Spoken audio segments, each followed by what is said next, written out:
অবরোধ করে নতুন আলটিমেটাম দিয়েছে ৭ কলেজ।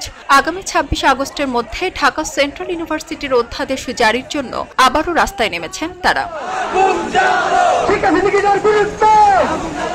ঢাকা সেন্ট্রাল ইউনিভার্সিটি নামে রাষ্ট্রীয় কার্যক্রম চললেও এখনো অধ্যাদেশ জারি না হওয়ায় ক্ষোভে ফুঁসছেন রাজধানীর ৭ সরকারি কলেজের শিক্ষার্থীরা। প্রস্তাবিত নতুন বিশ্ববিদ্যালয়ের অধ্যাদেশ দ্রুত জারির দাবিতে আজ সকাল থেকে বিক্ষোভ ও মিছিল কর্মসূচি পালন করেছেন তারা। ঢাকা কলেজের মূল ফটকে সকাল ১০টার পর জড়ো হতে থাকেন আন্দোলনকারীরা। ফলে রাজধানী জুড়ে দেখা যায় তীব্র যানজট।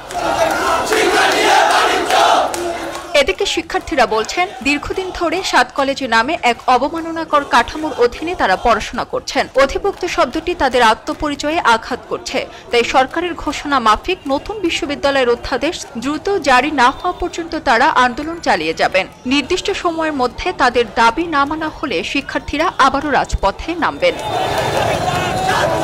বেশ কয়েক বছর ধরে চলছে ৭ কলেজের নানান সংকট। ঢাকা বিশ্ববিদ্যালয়ের অধিভুক্ত না থাকার জন্য তারা করে আসছেন আন্দোলন। তারা চাচ্ছেন স্বাধীন ও পৃথক শিক্ষা প্রতিষ্ঠান।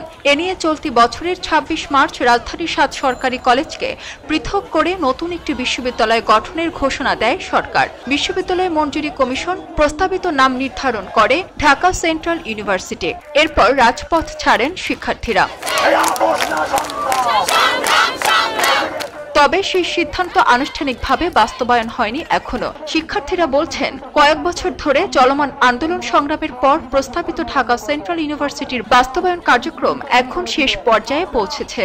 দীর্ঘদিনের নীরবতা ভেঙে সরকারের এমন উদ্যোগকে স্বাগত জানিয়েছেন আন্দোলনরত শিক্ষার্থীরা। তবে কেন তা বাস্তবায়ন হয়নি প্রশ্ন তাদের।